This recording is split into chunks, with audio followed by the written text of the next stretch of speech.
right, we're gonna make some pan-fried buns, some Shanghai pan-fried buns, just in time for Super Bowl. We got some great finger foods lined up. Also, Chinese New Year, I believe, is today. This is gonna be an interesting one. Admittedly, my Asian food game could use some help, so we're here, we're gonna give it a shot, and excited for it. Okay, so what we're going to do, our layout of the day is we're going to make the bread for these buns. If you don't know what they are, they're pretty much like a bun filled with like a meat. We're going to use ground chicken here. You could use minced pork, ground beef. We're going to use ground chicken. You wrap them in pretty much like a bread layer. Put it in a pan. Get them nice and crispy, then steam them the rest of the way, and then have a nice, delicious dipping sauce like soy sauce with some onions, and it's fantastic. So we're going to make them live for you here today. It's going to be a good one, so let's get it going. Okay, so what you should have by now is some all-purpose flour, some yeast, a little bit of sugar for our dough. Then we're going to get our dough going and get it proofing. When that's proofing, we are going to get our filling, which is going to be ground chicken with some onion, some Asian spices like ginger, Chinese 5-spice, a little bit of soy sauce, some fish sauce, a little bit of cilantro, some green onion. Then we're going to get that going, and then hopefully the bread will be proofed by then. And we're going to roll out the dough, and we're going to put our filling in there. Cook it up in our Instant Pot. It's going to be a one-pot meal, so pretty cool. And then we should be ready to eat some pan-fried buns. Cool? Let's do it. So we got our all-purpose flour here. Since we're going to match this recipe to 1 pound of ground chicken, we have about 450 grams of all-purpose flour. We're going to mix that with 250 grams of water, a little bit of yeast, and some sugar. So to get this going, we want to get this going, move pretty fast because we think the dough is going to take about 40 minutes to rise. So we're going to go ahead and use water that's about 100 degrees. So for our 250 mils water, we're going to want it at about 250 milliliters, 250 grams water at 100 degrees. That's what our goal for the moment. So we have our nice thermometer here. Okay, I'm thinking 200 grams. Can you help us out? 200 grams of room temperature water? Yeah. And then we'll do 50 of the boiling, and I think that should get us close to 100 degrees. Behind the scenes. Actually, you know what? Let's do... How much? Let's do 175. Because boiling water is about 212. Something if we do half and half, that should hopefully get us to 100 degrees. Actually, no, the water's already at 70 degrees. 177. How's that sound? Yeah, let's give it a shot. So this should probably take us to like 115. And then you want to take us to 250 with the boiling water. Let's see, anybody have any good ideas on how to get to our ratio for 100 degree water? Oh, exactly 250. Temperature check.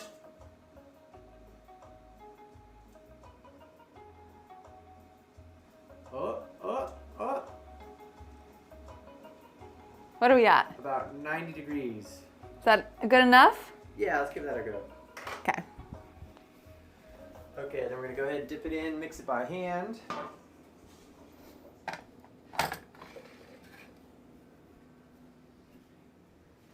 Well, that does not look like a lot of water, does it, for how much flour we got going? No, it doesn't. Okay. Oh, you know what? Actually, we want to bloom our yeast first. Okay. We need about... How do you bloom your yeast? About 2 tablespoons. 2? 2 teaspoons. Teaspoons, right? Yeah. Not tablespoons? No, teaspoons. So we're putting our yeast into our warm water. It's about 92 degrees. We're going to throw in a little bit of sugar too. And that's going to activate the yeast and get it going. How much sugar? about 2 tablespoons of sugar too. 2 teaspoons. 2 teaspoons. So 1 to 1 on the yeast and sugar. And we know it's ready just like last week when it gets nice and frothy. Thank you. So I'll give it a little agitation here. Help things kind of mix around, get the process going. So I think next time this camera should be up high and that camera should be down low because this shot's a little tight. Yeah. And that shot's a little too far out. You want to do a quick switcheroo? Yeah, we can do a quick switch. All right, while our yeast is blooming, we're going to have our AV guy come and make a quick edit.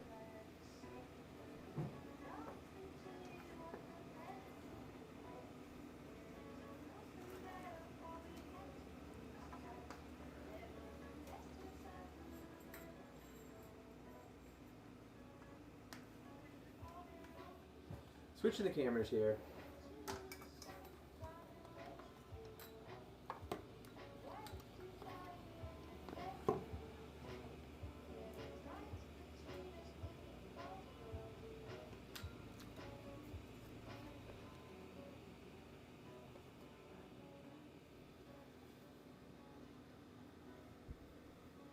Better? Oh yeah, that looks a lot better. Like this? There we go. There we go. Now we're cooking. Literally. Okay, so we're just waiting for this yeast to bloom. You know, we might as well, there's a couple clumps in here, so might as well break it up. And in the meantime, our assistant here can be sharpening our vegetable knife. Oh. Sharpening the vegetable knife. Yeah, because we're going to chop some veggies here. Okay. Here I go. Okay, so You just... Can you give me a quick little 101 on this one again? Like, yeah, just breaking up some clumps here, the yeast and the sugar, mixing it around so we get a nice even mix and helps our dough cook a little faster for these pan-fried buns.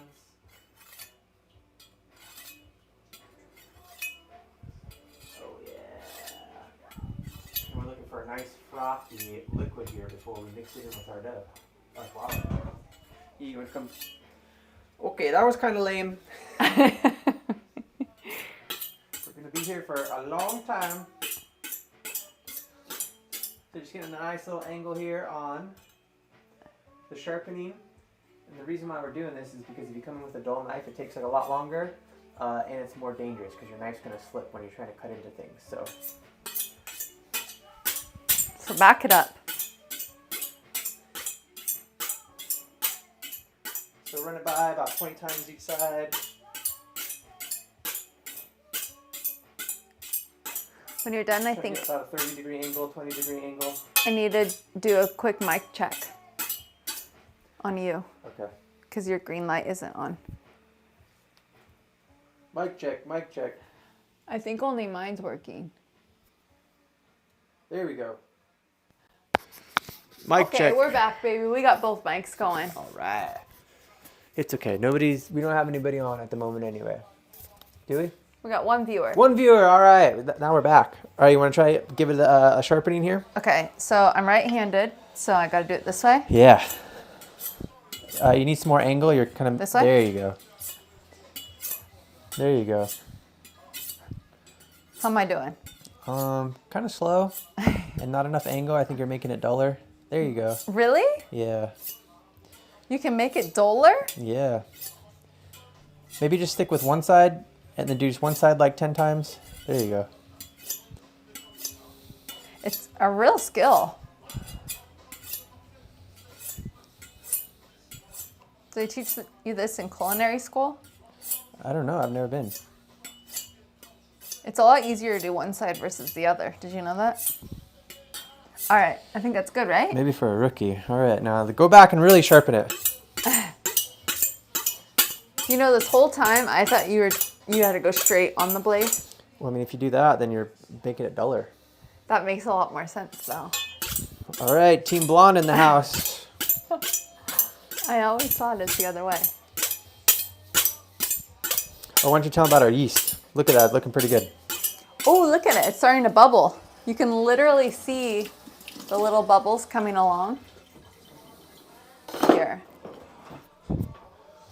Like each little piece is starting to like really fizz up. You see that? Yeah. Okay. So we'll probably wait. We'll take that until the whole Thing starts to bloom. surface area of the bowl is covered in foam.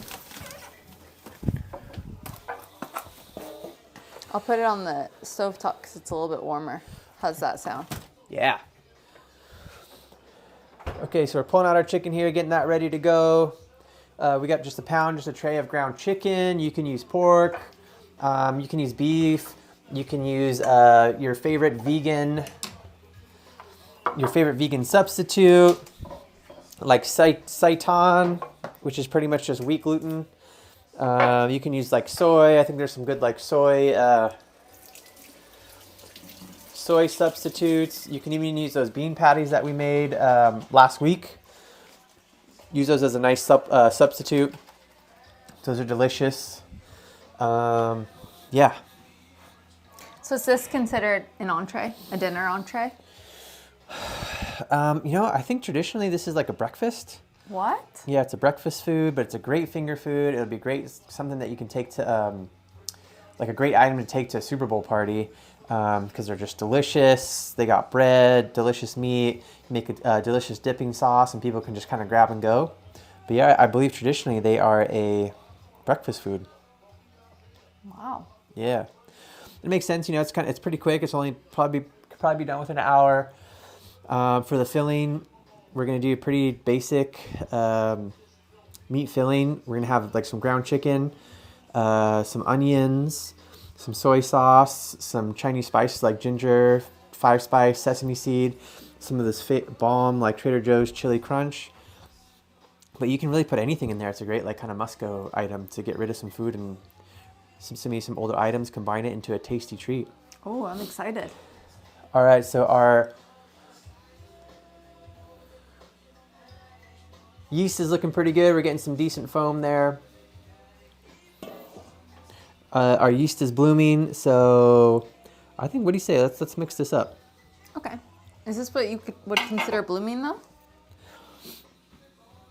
Yeah, I think I killed some of the bubbles, shaking it around.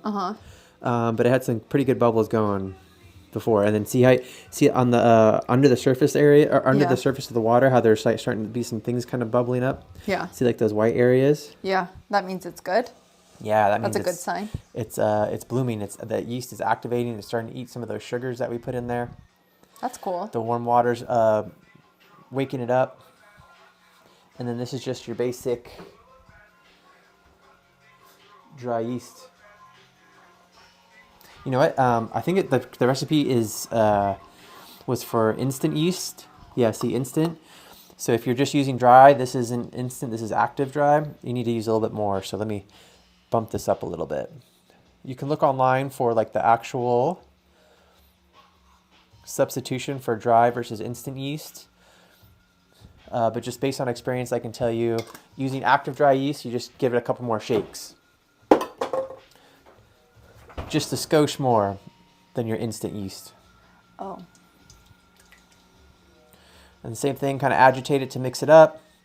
And this is our first step because this is going to take the longest, waiting for the dough to proof. So quick overview of the steps. We're making our dough here. That's going to cover the filling, the meat filling. This has to proof for about 40 minutes, hopefully a little bit shorter. And then we're going to wait for it to puff up nice and big. And then we're going to punch it back down, roll it out so that we can make some really nice little wrappers to put to cover in our meat. Let's do it.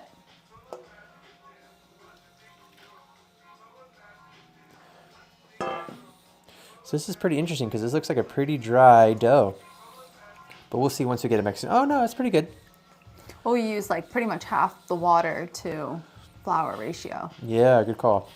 450 grams flour, 250 grams water. Well, 453 grams precisely of flour. Oh. So I don't know if you want to add just a tad bit more of water.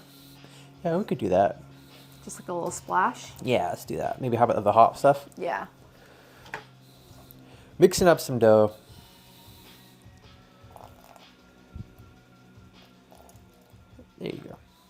Thank you. You're welcome.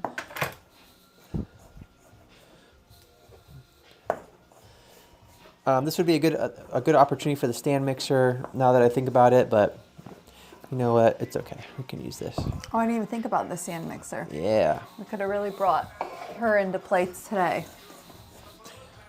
You know what? You want to do that to speed it up? Put it in the stand mixer? Yeah, let's do that. Let me bring it down. We're going to throw the dough hook on the stand mixer and make a nice smooth dough here. Hopefully that will jumpstart our proofing so we can get these buns going.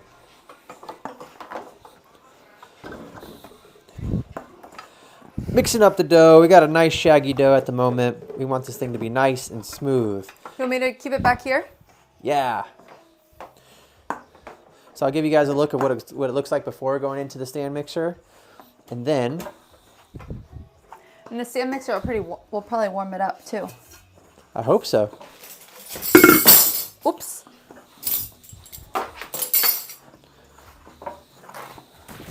Whoopsies. You know, the other reason why I got the stand mixer, like doing this dough, it really kind of hurts my shoulder. Kind of being in here the whole time, almost like, I don't know, like carpal tunnel for your shoulder. What is it called? Baker shoulder. A baker shoulder? Yeah, I got baker shoulder. Because you're a baker. Baby, you're a baker. It was coming together.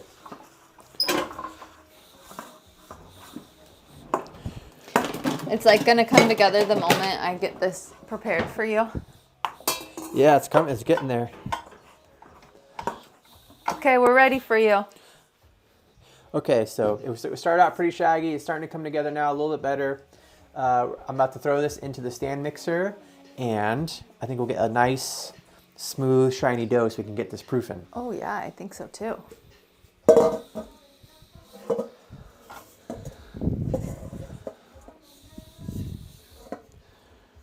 Do you want the scraper? Yeah, here you go. You got it? Yeah. Okay. All right, you could probably throw that into the dirty dishes. This? Yeah. Oh, yeah, give me a good dump. Actually, no, we'll put it back in there. We'll let it proof in there. How's our oven? So one thing interesting, that thing that we did, we turned on our oven. The oven is off. We are going to put this back in there to proof. So hopefully it will proof a little bit faster than our room temperature, because right now it is exactly 68 degrees, which is a little chilly. I think for sourdough, I know 78 degrees is like the perfect like ambient temperature to proof sourdough. I would assume this is pretty similar for this yeast dough. Yeah, because it is a little bit chilly in here. Little chilly. The oven is off. Is that okay? Yeah, how warm is it in there? Let's shoot it and see. Is it noticeably warmer than out here? Yeah. 255 degrees Fahrenheit. Okay, that's not the ambient temperature of the oven, right? That's the temperature of the surface area, one of the surfaces in there? Yeah. Our bread cooker? Yeah. Okay. How about what if you put the thermometer in there? What does that say? I can do Let me that. watch. Uh-oh, camera down. Oh my god. Did you hit that? No, it fell on its own. I think you hit that when you took that off, right? Yes.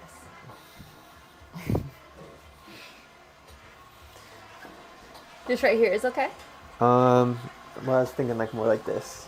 And then let's try to keep the door open as little as possible, because that is going to let all of our heat escape. Just place it in here? No, this is fine. Okay, it's about 100 degrees in there. That's great. Let's actually maybe turn this on while we're waiting for that. Okay. Okay, we're doing a little dough whisper stuff. This is an advanced technique to help your dough proof a little bit faster if you're in a cold kitchen. So yeah. We got the dough going in the stand mixer, coming together. Let's start prepping our filling. What do you say about that? Let's do it. I'm gonna get this out of your way. We got our spices up here. So let's chop all of these up first. I think let's do about half of these are going to go in our filling, and about half are going to be saved for garnish. Okay, so put them in a bowl. Yeah, I'll get you a bowl. Thank you. Just small ones, right? Yeah, diced nice and small. Because remember from our last one of our streams, what the purpose of, did we do a meatball stream? We did. We did a meatball stream. So what is one of the main functions of the onion in this type of dish? To keep it all together. No. To give it flavor. That's one. What's the other main goal of using onion? To keep them wet. Nope. Oh, somebody wasn't paying attention. Why? Okay, so the purpose of using onion in a ground meat recipe is because when you get the ground beef together and you make like balls out of it, or you bring it together in a compact form, the proteins that are in the meat, they're going to bind back together and they're going to make your meat very chewy. So what the onion does, and also breadcrumbs, we're not going to use breadcrumbs in this recipe, but when you do breadcrumbs like in meatballs or burgers, it creates space between the different meat proteins so that it doesn't give the meat a chance to bind together. And then when you cook the item, the onions are going to shrink as the water evaporates, and it's going to leave space so your meat isn't as dense, and it gives you a little bit better mouth flavor. Okay, what's going on with our chopper here? She's usually a lot quicker. You want to take over? Yeah, are you all right? I'm starting to cry. Okay, switch. I'm starting to get a little teary-eyed. Okay, we want to put a fine dice on these because these are going to go into our meat mix. And just as I was explaining, you want these to get in between all the meat proteins. And that way it's going to keep your meat nice and tender. And you'll have a nice flavorful bite. There's going to be a nice mix of onion and spices in each bite, so that each bite will be nice and tasty. Okay, you want to know a fun fact? Sure. I learned if you wet a paper towel when you're cutting onions, it'll stop you from crying. Oh, you want to put this in our vegetable bag? Yeah. Why don't you take out the veggie bag and show them what's up with that? What? Why don't you talk about that? Okay. Tell them for our newbies. Okay, so I was watching probably a TikTok or something like that recently, and it was saying the reason why if you get like a wet paper towel and put it next to you while you're chopped onions. No, the vegetable bag. Oh, well, I thought that was a cool thing too. Okay, well, I'll talk about both. Or you just start cooking more and then you won't get face, see? Woo! So if you put a paper towel next to you when you start to chop onions, it'll pull the water from the paper towel versus pulling it from your eyes. Do you know that? Because it sucks water. Okay, well, I learned that on TikTok and I thought that was pretty cool. Now I'll talk about the vegetable bag. So the vegetable bag here is just like all of our leftovers from all of our choppings that we do, and we use it and fill it up, and then we put it in the freezer, and then we'll use it each week to make vegetable broth because it is so healthy for you and it keeps us from getting sick and whatnot. So we love our vegetable broth. So I highly recommend, instead of throwing out all of your scraps, to just throw them in a little bag and then throw them in the freezer and you're good to go. Yeah. Oh, look at our dough, baby. It would have been nice to have some vegetable broth for this recipe. We're going to use the broth to put back into the meat, some liquid to put back into the meat so it keeps it nice and tender and tasty. The vegetable broth this week was so good that we ate it all the first day between just drinking it basically almost like as a vegetable tea, which was delicious, and making it and using it in part of some of our other recipes as stock. So we ran out, but in the future that would be a great option. Or if you have some here today, that would be a great option to throw back in here in your meat dish, whether you're using chicken, pork, or even like your soy substitutes or veggie substitutes, because it keeps it nice and tender. All right, how about a bowl for this? I can get that for you.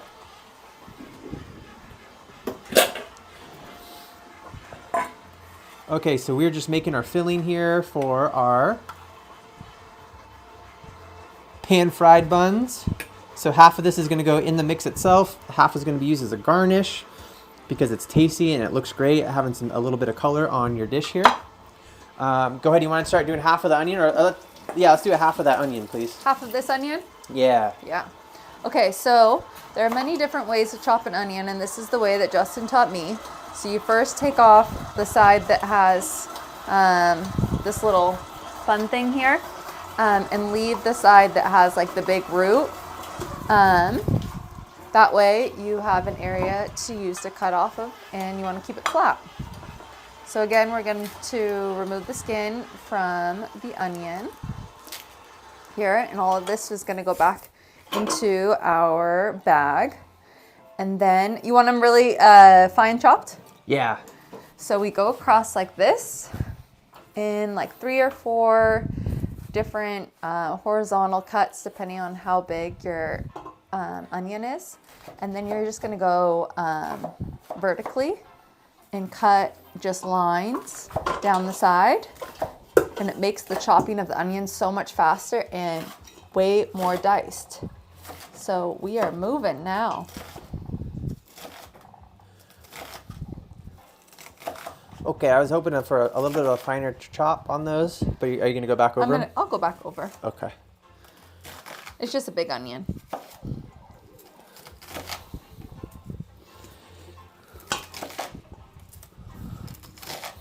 All right, and remember that shaggy dough? Now we have a nice, pretty smooth dough here. We're gonna throw that into our bowl and let it proof. Hopefully we'll get this done within like the next 20 minutes or so. We'll see. Because it has to proof from there after we put it in the oven? Or is it technically, this is part of its proof time right now? Proofing starting now. Okay. And we know it's done when about doubles in size. We might be able to go a little bit quicker because we're just going to punch it down anyway, but we'll see. So this is really like the long tent in the pole, so to speak. This is going to take the longest between letting this proof for this first time, and then also when we're going to punch this down, roll it out into like little discs, and then put our delicious meat filling in there. And then we're gonna let it sit for another 10 minutes before we start pan frying it. So we'll have some interesting time. That'll be interesting how we're gonna fill that. Okay, can I put this in here real fast? Yes. Okay. I'll move out of the way. So I'm gonna throw this in the oven. What do you need? I was gonna get the. What do you need? What do you need? I need one of our pans. The little ones are in there. Yeah, I got it. Oops. Timber.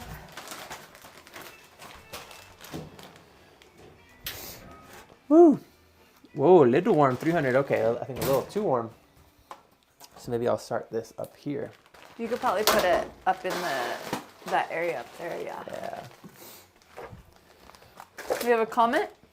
What's that? We have someone in the chat? Let's see, what do we got?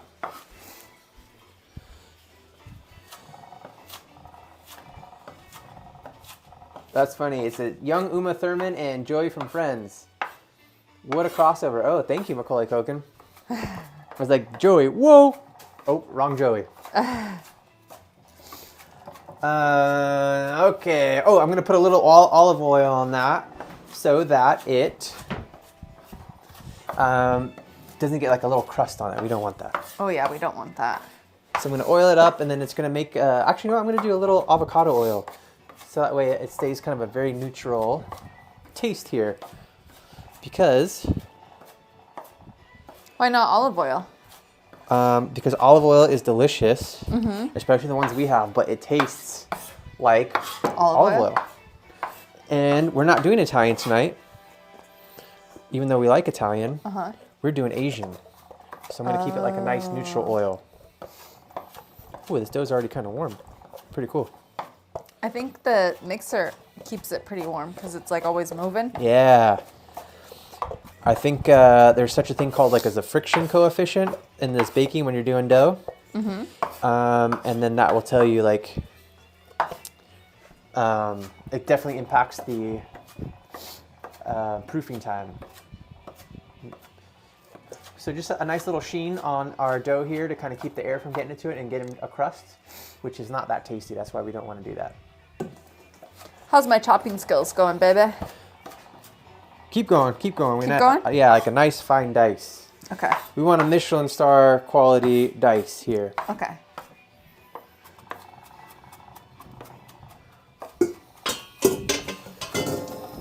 Looking good though, looking good. And I'm gonna Making headway? Yeah. I'll get the other mixing bowl going.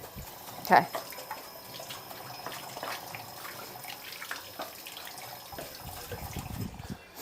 You want to give a little recap for those just jumping in? Yeah, so if you're just joining us here, we are making some delicious, really excited about this, Shanghai buns. Pan-fried Shanghai buns. They're typically done with ground pork. We're using ground chicken because. So we just made the dough. That's proofing. That's hopefully it's going to take about 20 minutes. We're making the filling here. We got 2 kinds of onions, and that's going to keep our meat filling, our chicken nice and tender. We're going to start mixing these up here in this bowl. Add some spices while the dough proofs. Then we're going to add the filling into the dough. 1 pot here, cook it in our Instapot. And while that's going, we'll have like some delicious dipping sauce that you can have. This is great for Super Bowl parties. Awesome finger food. Probably one of the best finger food items you can have. Really? Oh yeah, it's really good. I don't think I've ever had these. Yeah. Have you ever made these for me? I've never made these before. Oh, okay. So the inspiration of this, I work in the San Gabriel Valley in Southern California. And I think arguably it's probably one of the best Asian food places that you can eat, at least in California, if not in the USA and maybe even globally. So this is a huge, like you got for like dim sum. Dim sum, or there's even restaurants that like this is their specialty. Really? Between pan-fried buns or soup dumplings. Ooh. So that'll be a different one. I think that these different from soup dumplings. Soup dumplings are made with like more of like a noodle, and then this is more of a bread. So that would be the difference. What was your inspiration to do this one tonight? Inspiration to do this one, I think I was driving at work. Going through work, San Gabriel Valley, and they were going out to dim sum, and I was like, dang, that sounds so good. Or maybe I drove by a place and it looked delicious. So give it a shot. Like, let's just make it ourselves. Yeah. I like it. I like it. Yeah. Yeah, food's delicious. We got Chinese New Year coming up. I'm not a big Asian food guy, but this one, I really like this one. So let's give it a shot. What was the comment? Huh? What did someone say? Yeah. Okay, probably start opening up some chicken here. Or you know, maybe one more for funsies. Let's do a little cilantro. When you're done with that, you can dump it into the bowl. Am I done with this? Yeah, looking pretty good. Okay, let's do it. So do a little bowl transfer. I'll do half of this as well. We're going to reserve half for garnish. And all of this can go in there? Yes, please. Oh, this is looking good. Right? Probably the most fine dice I've ever done. I would say so myself. Yeah. You know, this could be an opportunity to do another little knife resharpening because it looks like you could use it. Knife resharpening time? Knife resharpen time. Okay. Do a little hand wash first. Yeah, I'll give you a little refresh on your, a little rinse on your cilantro. Thank you. And let's clean off the knife before we resharpen it. Did you put the sharpener back in here? Yeah. I should have. It's fine, I'll find it. Here we go. Hiding. Okay, so you said do one side. Yeah, that seems like it's the best way for beginner. There you go. 8, 9, 10. 1, 2, 3. And then make sure when you're done, you put a nice little rinse. Do you need to get by? Yeah. Okay. So you do a rinse so that you can get all those metal shavings off the knife and away from our food. Just gonna add the chicken in here. Nice. Getting the hang of it. There you go. All right, here we go. All right. Back to business. Looking good, looking good. So I'll do all the filling, add more seasonings to the filling as that goes all at once, so that way you guys can follow along here. Here we go. Dough's feeling pretty good.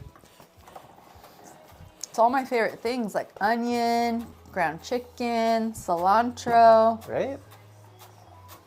You could easily take this Mexican. Because it's like using the same, I feel like same seasonings, right? Yeah. Just different spices? Is that what it is? Just a little bit different spices. So what's different would be the ginger. So as far as I'm aware, in traditional Mexican food, the stuff that I'm used to, not a whole lot of ginger in the food. Cilantro is definitely, or coriander, that's definitely the same. And it's interesting, maybe we could do like a series kind of like on how these spices make their way around the world. I know, that's what I was kind of thinking. Like I was like, okay, so we're using onion, which I use for when we do our Mexican. We're using cilantro, which we use for our Mexican. So how all of these like different vegetables are just changing dishes based off of the spices that we put in them, right? That's kind of how that works. I mean, yeah, that's essentially food. Like, you get different types of cuisine by just messing with the ratios of different ingredients. So supposedly there's like a really old trade route between Acapulco, Mexico, and I think Asia via the Philippines. Good. So maybe that could be how the cilantro made its way over. Wait, Mexico and the Philippines? Yeah, supposedly they had like some really old trade routes. So where's cilantro's like native country? Do you know that? I don't know. Probably Asia. And then it made its way to the Middle East because, you know, we love that Zug sauce. Oh. We haven't made that one, but it made its way to the Middle East via the Silk Road. Mm-hmm. Supposedly chickens are from the jungles of Asia. And then just over time, they slowly bred them to have certain qualities. So, yeah. Wow, that's interesting. All right, ready to do some filling here? Yeah, let's do it. Okay, so we're going to do some salt. We're going to season our chicken filling while our dough is continuing to improve. I think it's getting bigger, right? Yeah, it's definitely growing. Dough check. Dough check. All right. So a couple shakes here. I think just kind of eyeballing it. Sea salt? Yeah, sea salt, kind of getting some good surface area coverage. I think this just comes from making like a lot of meatballs and burgers. So I think we're going to call that, for the people at home that are a little bit more precise, we're going to call that a half a teaspoon of salt. That's definitely not enough for a pound of chicken. So I think you're going to want probably about a couple tablespoons. Maybe a tablespoon. Let's start there. Yeah. Then we're going to do a little bit of soy sauce. Okay. So maybe that's why if you have really salty soy sauce or we have reduced sodium, that you're going to get some salt there. So we'll just do a couple little glugs of soy sauce. Ooh, I love soy sauce. Then a little bit of fish sauce. That's also pretty salty. Oh, that's probably why the salt is pretty low. Could be. Then we're going to do a little bit of rice wine vinegar. Because you got to have it's going to balance the fat that's in the chicken. How much are you thinking you're throwing in Just here? couple little glugs. Maybe about a tablespoon. Half a tablespoon. For funsies, you know, let's do a little hoisin sauce. Hoisin sauce. So now we got some sweet in there. So this is kind of a hallmark, in my opinion, of Asian food that we don't usually do is putting sugar in the food. So a balance of salty, sweet, and sour, and savory, and then a little shoyu. Okay, so that's our wet ingredients.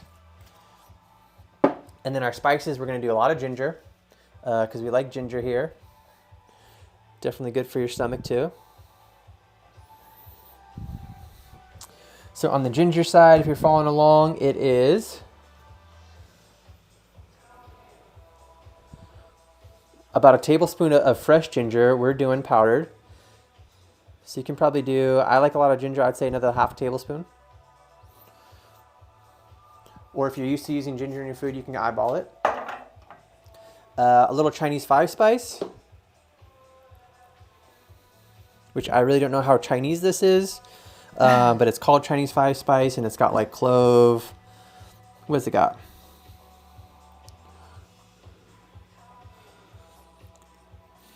It's mostly clove. I think it's like clove and allspice. And I think that'll be nice. It'll be a nice kind of 1-2 punch with our dough. Oh, look at it, it's really proofing. It's growing. Oh, you can kind of feel it. And then some sesame seeds. You know what? What I like to do, let's toast our sesame seeds. You know, we're doing good on our dough. So what you're gonna do is, if you're using Instant Pot, you put that thing on saute, or you can do it in a little pan. Put your sunflower seeds in there and get it like a nice little toast. Ooh. And it really takes them up. Okay, do you want to hear what's in this? Yeah. Okay, it contains cinnamon, anise seed. Anise? Anise seed. What's that? It tastes kind of like black licorice. Oh. You want to get back on camera? Oh, yeah. Anise seed, cloves, ginger, and fennel seed. Fennel. Fennel. Oh. Which I was a little bit surprised about too. Like a lot of licoricey type flavors. Wow. You know what the anise? I could smell the cinnamon now. You know what the anise is? What? It's that it's those little star things. Oh, and yeah. we have those in there, and we have a big bag of them because we buy them in bulk. Uh-huh. And then Kayla wrote star on them. It's those. I did write star on them, I think. Star anise. Okay, perfect. What's next? You said this is going? Yeah. Oh, for funsies, you want to do a little bit of the chili onion crunch? Yes, I do. Like that one? I would love that. Okay. That's a great idea.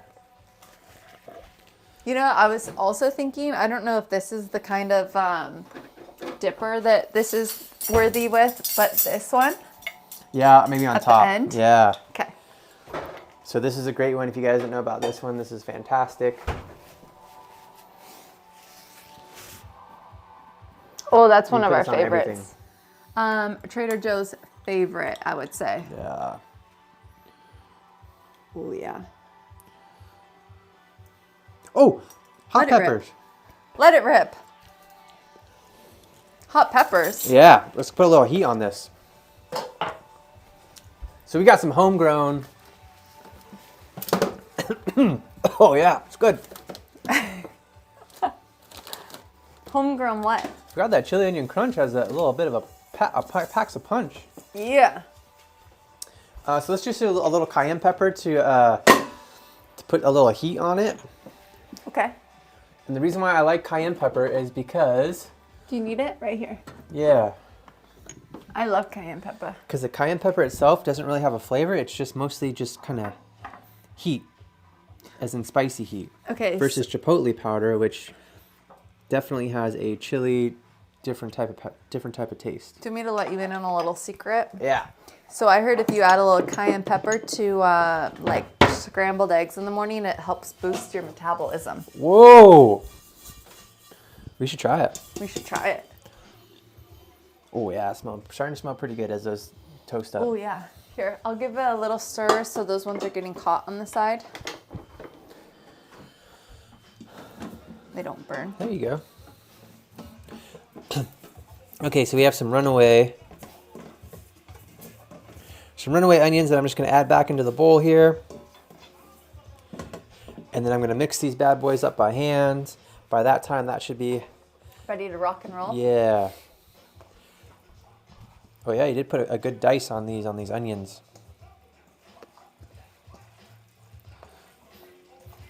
Pan-fried buns here. Great for Super Bowl, for the big game tomorrow. Oh yeah, are we allowed to say Super Bowl or do we have to say big game? Oh yeah, I don't know what our contract states. Another good item for this would be watercress. If you want like a nice little crunch, that would be pretty tasty. Could you put celery in here? I wouldn't, because celery is a very dominating flavor. So I do like the idea of having that kind of like crunch and that snap from the celery. Yep. The problem is, it'll make everything taste like celery, which is crazy because it's basically like 80% water. So I would stay away from that with celery, with Asian food, for sure. With like, like your typical like European food, for sure celery. But how about carrots? Yeah, carrots would probably be pretty good, or even better, like daikon. What's daikon? Which is like I think it's like an Asian radish or Asian turnip. Oh. But it's orange and it has like a nice crunch. Okay, this is feeling pretty good. I think from all the moisture from the onion, it's gonna keep these like nice and tender. Oh. Yeah, together and also tender. So I'm pretty excited about this. This is gonna be good. See, some nice colors there. Do you know why there's no pepper in this dish? Yeah. Because you have other stuff like ginger, Chinese 5-spice, and pepper's pretty basic. We're at like a different level of spices here. So yeah, let me wash my hands. And then, how's our dough looking? It's growing. I can like really see it. It's feeling warm too. Check out the dough. Okay, so this would be where it'd be great to have like a sound guy, a dedicated sound person when I go and do like these noisy things, like stand by or a producer rather. Yeah. When I go stand by the stand mixer or like wash dishes and clank dishes around, he could cut my mic. Oh yeah, that would be nice. That would be a nice to have, right? Yeah. Or maybe we have some kind of like foot pedal where we can control that. Oh, now we're thinking. Yeah, for Front Porch Studios V2 version 2. Look at how nice this looks. Whoa, our dough is really growing. I know, I told you. I think it's almost ready. I think it's ready too.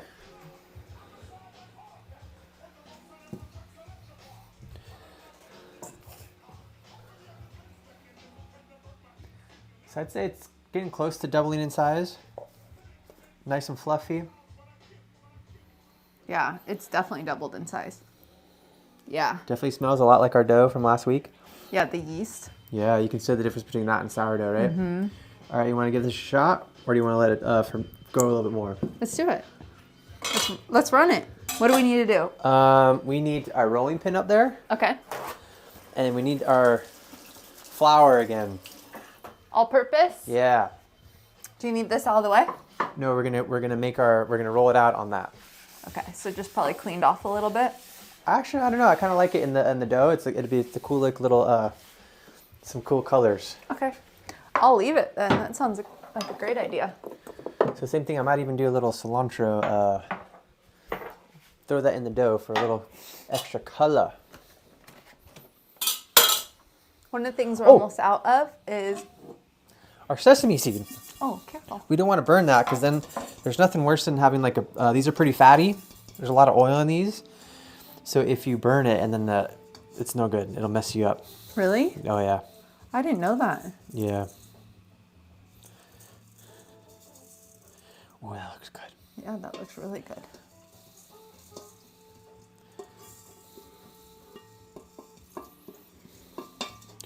Okay, so perfect. Just dumping these toasted seeds. I wish you guys could smell this because it smells fantastic. Yeah, we're still learning on the way how to bring the smells through the computer. So stand by. We're working with, Silicon Valley on that one. Hopefully you guys are following along at home so you know what it smells like.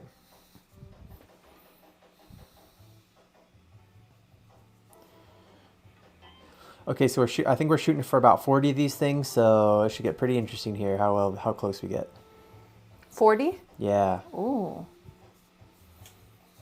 So they're pretty small. Do you Yeah. need some for your hands? Yeah. Let's do a little bowl here, and that way we have like a little reservoir to go to. So just doing the all-purpose flour because things are going to get pretty sticky here, I believe, with this yeast dough. Yep. And then whatever we don't use, we'll throw it back in there. And then we'll do a little assembly line, kind of building these buns here. Okay. So actually, you know what's probably the best would be turn off our Instapot here. We'll put them on the tray. Right here? We'll just move all these? Yeah, let's do that so people can see us building them up. Oh, sorry. Well, you can put them all right here next to them, right? So we can just move these? Yeah, I'll put away our gun here. So this is a recipe that we've never done before. We've never even really done this type of cuisine, so a little bit of our kitchen reconfiguration here. Here you go. Thank you. Learning experience for all of us. Yeah. Well, that's feeling really good. Are you doing this Oh, so it 'cause doesn't that's get on. warm? Huh?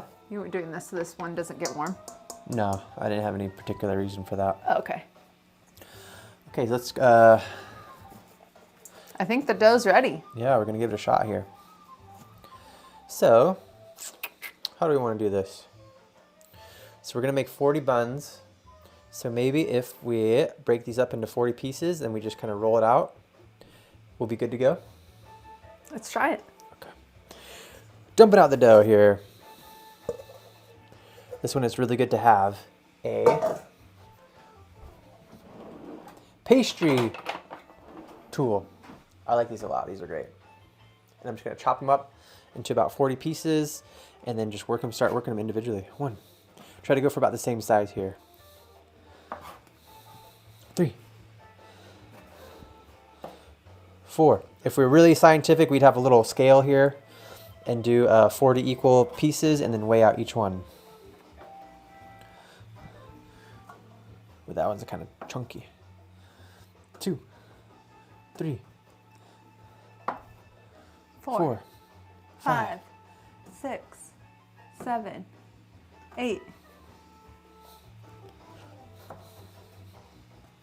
9, 10, 11, 12, 13,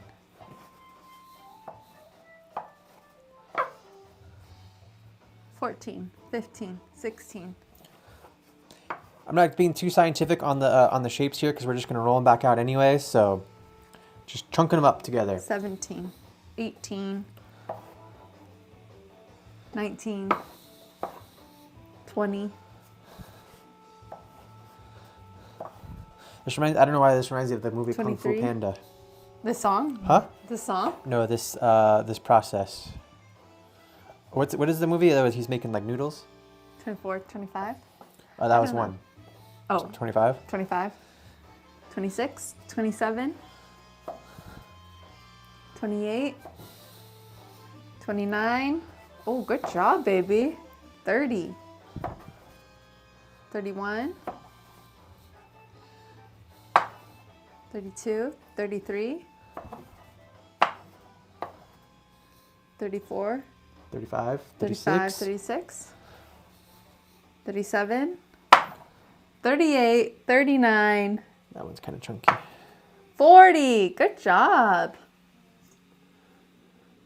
Okay, so quick demo, and then I'll roll these out, and then you fill them. Okay, deal. Okay, so first one at random. Okay. So how are you going to do it? So thank you for getting this Oh. nice and floured for me. Do you need that more floured? I think that's good. So roll these out. This is a great thing to do, maybe even to do at a party or to do with your family to party prep because they're pretty fun to make. It's almost like a tamale. Oh. And this is just, it's almost like this bread, right? Because it's yeast. Yeah, it's dough. So what you're going to do is put it like this, put the filling in, and then when you bring it up to seal it, you're just going to pinch it like that. Okay. And then just keep pinching them and then go around in a circle until you make a nice little ball. Like a flower? Yeah. Maybe you want a spoon? Yes, please. Spoon coming up. This is the size here. Look at that. Beautiful. Beautifully done. Spoon. Do you want to mix those sesames at all? Sure. Here, I'll do it. Okay.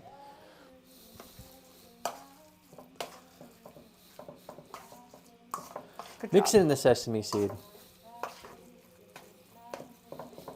You know, I think we could have done a little bit more ginger, you know? Why not? We're here, right? All right. We Might like as well. them spicy. We like it with a little kick. It's helped my tummy. Yeah. It's good for the stomach.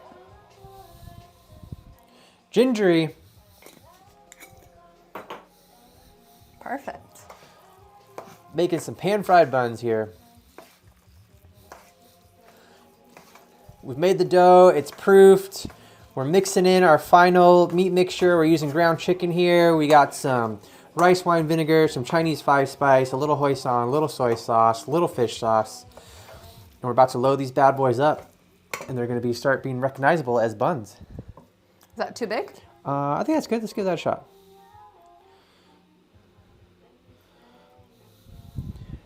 Okay, we're going to do this. That might be a little big, right? And then, yep, start punching them together. There you go. Get nice. There you go. Wow.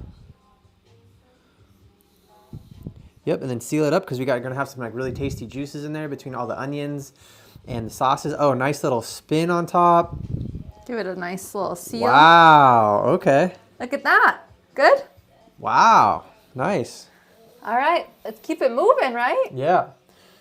All I right. was surprised at how well I did that too. I'm calling that demo a success. Perfect. Me too. And those are pretty cool. If I can talk here, they're going to start poofing back up again before we throw them back into the Instapot.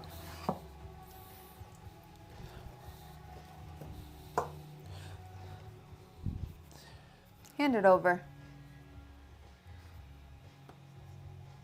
We got 40 of these. 40. Let's see how good we can do matching our filling to our dough.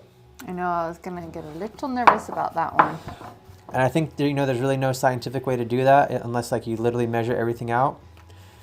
I think you just have to do this a bunch and then you'll get the feel. I gave this one too much. This is a bad demo, or bad second one, because this one was a little bit smaller than the other one. She got cocky. I Put it on the did. back on this one. I did get a little cocky. She's like, I don't see what the big deal is. I got this, not a problem.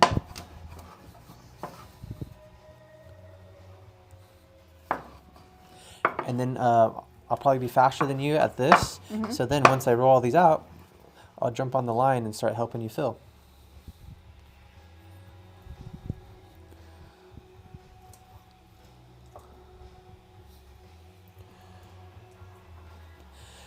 Yeah, these would be great to bring to your Super Bowl party tomorrow. The big game. Yeah. The Usher concert with Taylor Swift's boyfriend. Oh yeah, who's performing? Usher. Wow. Struggling here. That's what people are calling it. The Usher concert with Taylor Swift's boyfriend playing. Why is that? That nobody cares about the teams that are playing? Yeah, that's what they're saying. Because everyone's just caring about like T Swift right now. Uh-huh. So they're like, Taylor Swift's boyfriend's playing at the Usher concert tomorrow. Oh, that's pretty funny.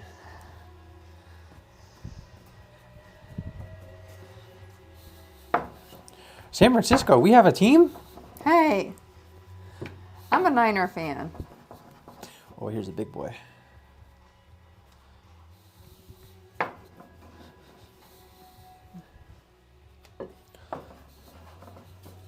Oh, there's a big boy.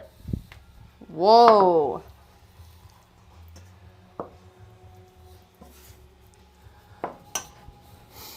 And then if you can, we'll start grouping these by size. So the smaller ones with the small ones, bigger ones with the big ones, and that way we can kind of keep it consistent on cook time. Okay. That's a trick I learned from my mom doing tamales. Really? Yeah. Because some people make them fat, and then if you cook the fatties with the short guys, you will not have a consistent cook time. Shout out mama.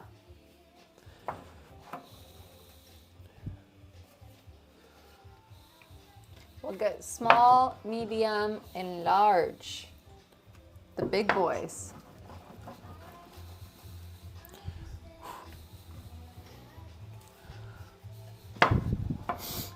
Jeez Louise. Having some troubles here. It's okay, me too sometimes.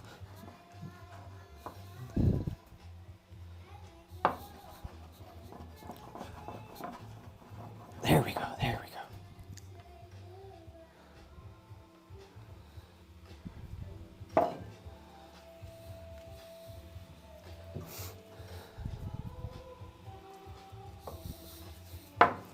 Almost like making like gnocchi too. Have you made gnocchi before? No, we should need to do that one of these days. All right, we're in the zone. This is where it gets labor intensive. It's starting to get hard. Talking and rolling. Okay, this seems to be a little bit better. I'm doing a little dunk in the. I'm dunking my little dough balls into the flour before I hand them over.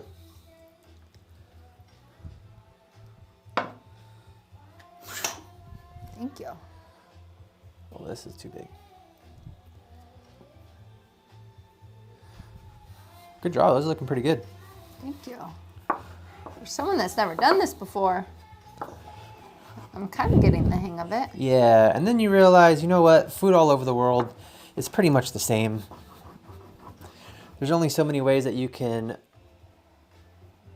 use the same ingredients that people eat.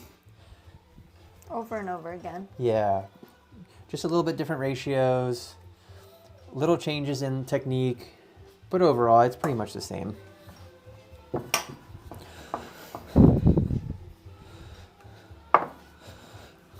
You know, using bread to make some leftover food more appetizing, some lesser cuts of meat. You know, these are kind of like your ground meat is pretty much just throwaway meat, or not throwaway. Obviously, you're not throwaway because you're eating it, but like, you know, it's kind of all the odds and ends that are all left over. So how do you make that more delicious?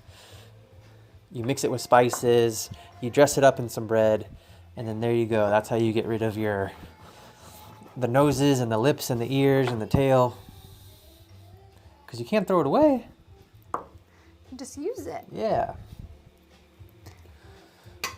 When you're tired of making sausage, you can make some of this type of stuff, some burgers, meatballs, pan-fried buns. We're losing followers when we talked about eating the lips, noses, and the ears and the tail. It's okay.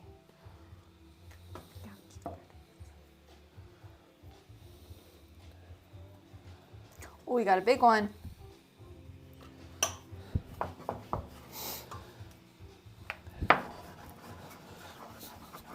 All right, not a lot of questions either in the chat, so people must be working hard on this one. Yeah, you kind of need two hands for this. Yeah. This is a team sport. It is a team sport. This is a good, like, if you're at home cooking with, like, family, like you were saying. Like, this is a fun, like, activity to do in the kitchen, especially on a rainy day. I feel like this is a good rainy day activity. Yeah. Or for your Super Bowl party, this is a good pregame. Get your drink lined up. You can make these right before you head over. This is a cool pregame activity and ultimately meal. Yeah. Everyone will be really impressed with you too. Yeah. They'll be like, whoa, you got Uber Eats from Rosemead? Nah. You drove to Chinatown? Nah. I made these. I made them with my own hands. Yeah, we got to do the soup dumplings coming up soon. Okay. Because I think these are going to turn out pretty good. So that'll be a logical Next step.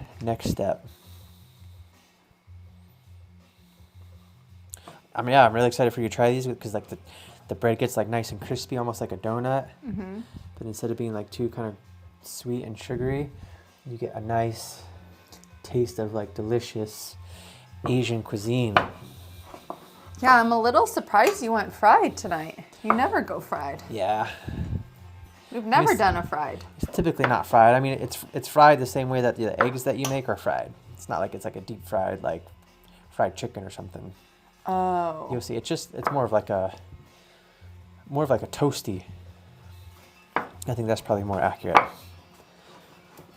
Yeah, because I think when you think fried, it's almost scary.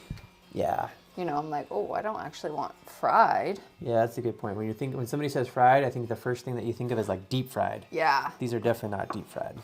We don't play deep fried here. Well, that's what I was like.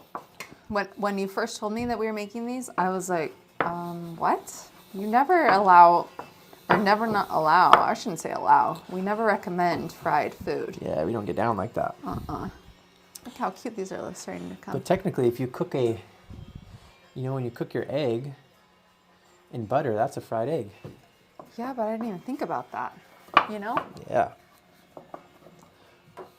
Okay, so for our new followers, you want to give us a little rundown of what we're going on? Yeah, so we're making some pan-fried buns here, Chinese style, specifically, suppose these are Shanghai style. So what we've done is we've made a good yeast dough, sectioned it off into our 40 sections here. We're going to make about 40 buns.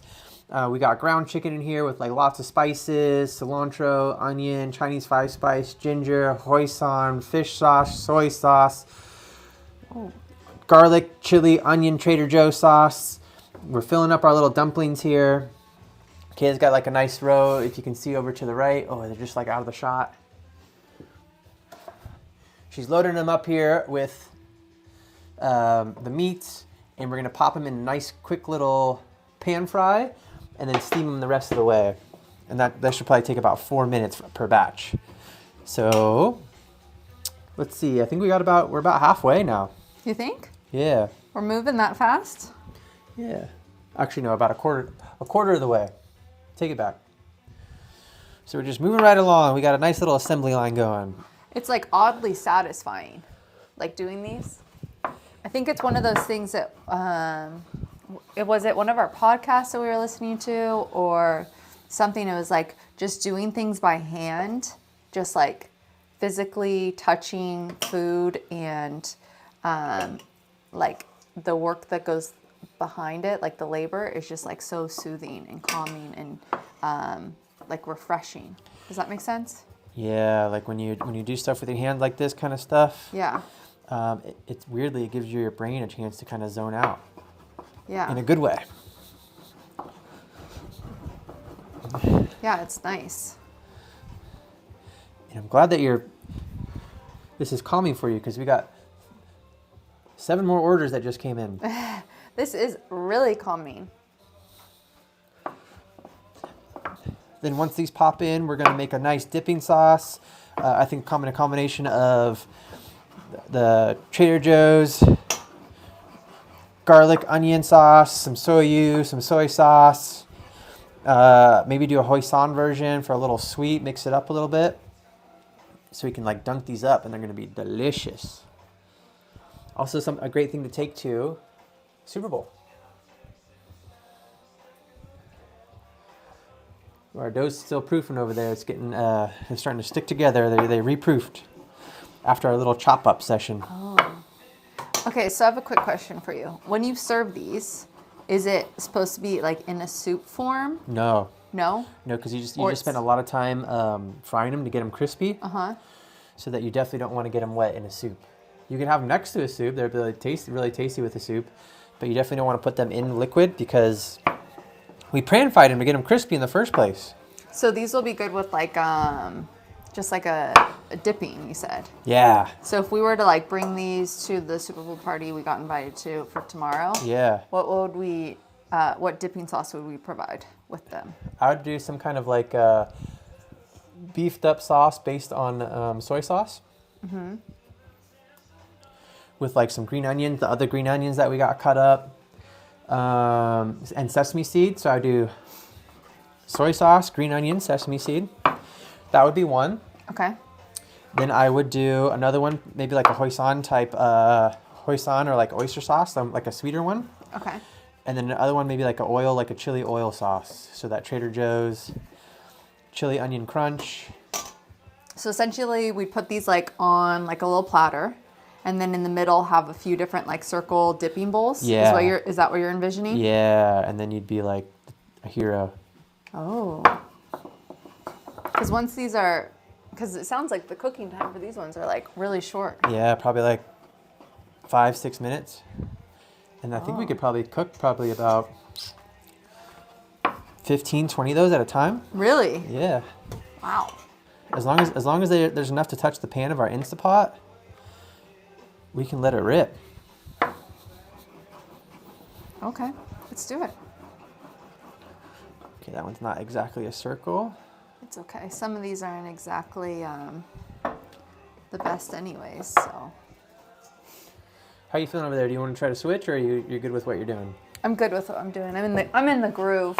Whoa.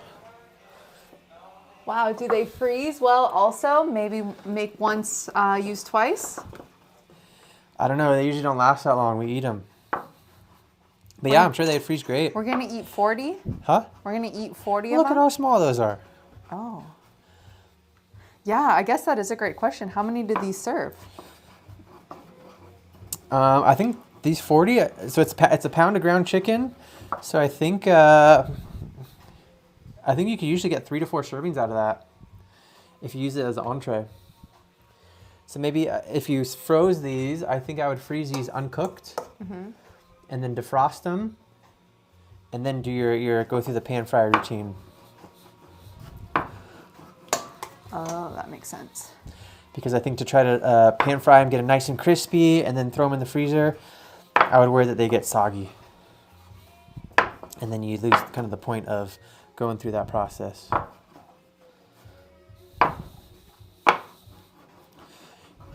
And you know what I'm thinking? If we run out of filling, Yeah. then we'll just cook these as like little dinner yeast rolls. Because I was like, I'm making fatties over Making here. fat boys. I'm making fat boys over here. Or you're doing a really good job rolling them out. One of the two. I mean, it'll be a true test when we start baking these, like if they stay together. Can you give me a quick count what you got over there? Yes, I can. Oh, look at that one. I'm really coming together. Nice. Okay, quick count. Yeah, so that would be a good one, right? If you're kind of short on, if you're doing this as a party thing, or you're short on meat, you can definitely do more bread and make them thicker and make them more bread forward. 26, right here. 26. Oh, I think we're on pace. We might have a little bit left over for some nice dinner rolls. Yeah. Sweet. But yeah, if you're running short on meat, or you're taking these to a party, or you're watching your budget, I would sure make these a little bit thicker in terms of bread, and it'll stretch it a lot longer. Or if you have people that are breadheads like us. Okay, so the way Justin told me that one of the reasons why I will like this dish is I don't know if anyone else has in their past life been to P.F. Chang's and had the P.F. Chang's, what are they called? The P.F. Chang's Lettuce wraps? chicken lettuce wraps, which are my favorite. And then quick little side story. When Justin and I first started dating, he was cooking me up a storm, like really good food all the time. And I was like, I'm not a good cook, so I gotta figure out what I can do to impress him and show him my cooking skills. And I made him, I like looked up the recipe of the P.F. Chang's chicken lettuce wraps because I was like, that's one of my favorite things, so might as well make them from scratch at home. And were you impressed?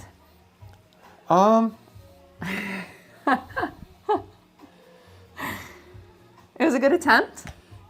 Yeah, I mean, that's a pretty basic recipe. To me, it wasn't. Yeah. It was pretty intense for me. I was like, oh my gosh, this was like 2 years ago. I was like, oh my gosh, I'm using so many different spices. This is insane. Yeah. I mean, for where you were in your skill set, it was good that you even tried. You made the attempt. That was great. But I think it was before, you really learned that trick about the baking soda. Yeah. To hold the juices in, because I think when you went to brown the chicken, it got like really, like there was a lot of juices in the pot, and it got kind of, you didn't get a good brown. Yeah. Because it's hard in the Instant Pot, especially if you don't use baking soda to hold in the juices. So I think your moisture management game isn't what it is now. And once you cooked everything up, you didn't kind of cook off the extra liquid. Yeah, I didn't do that either. So it was a little bit, it was a little juicy. A little juicy. But it was a good attempt, right? Yeah, you definitely Did you know I tried to did you know I was trying to impress you that night? You definitely get hustle points. You remember that? Huh? You remember that night? What do you mean by trying to impress me? I was trying to show you my skills. Oh, I know that you didn't have any skills. So I definitely appreciate the effort. So if you're trying to impress me by being like, oh, damn, I think I could pull off a bomb-ass dish. I mean, you really had no, you didn't have any, you never had a chance to begin with because that would have been pretty tough. That's what I was trying to do. Oh, then yeah, I mean. In my mind, I was like, oh my gosh, I got this. I can't mess up. Oh, look at this baby one. How cute. Yeah. Okay, we got a lot of dough, so I'm going to start making some fatties. Let's try Okay. some fatties, some thick boys. I was like, that one's a fatty. Here we go. We got more dough than filling. I was pretty tight on the bread, on the dough. So now we're going to give it a shot, making a little thicker bread forward.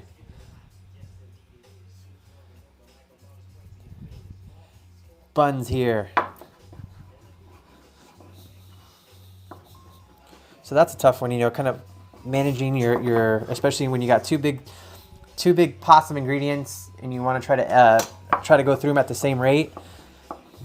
I mean, really, the only way you can do that is if you get really detail oriented and measure everything out and do it that way, or you just do it a bunch and you just know by eye. Let's these thicker ones, let's put these in a different place because they're going to take a little bit longer to proof, and then we'll cook them together so that they get done at the same time versus the thinner ones. Those are going to cook a lot faster. Okay. Cool? Cool. You feel me? I feel you, baby. I feel you. Okay, you got just two more. Is that okay? Yeah. And then maybe we'll make one little yeast roll, dinner roll. Perfect. Uh-oh, I got in trouble. You got in trouble? Yeah. Probably from when I told you that your I'm not impressive? We're whack. I mean, we can say that because, they're whack.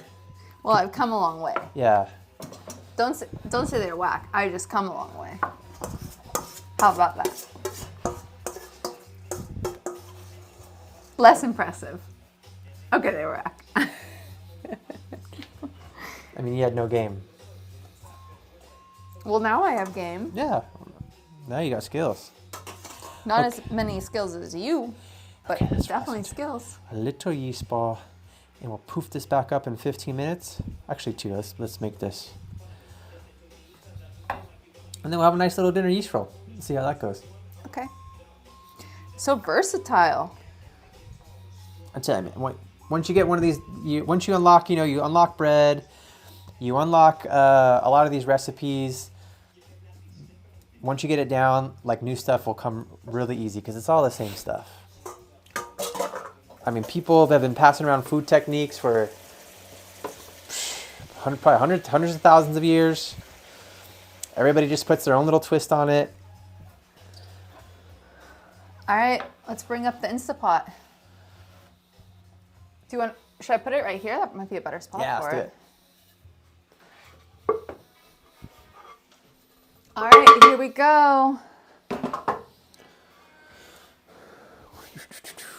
Where's my little pastry tool? There it is, right where I left it.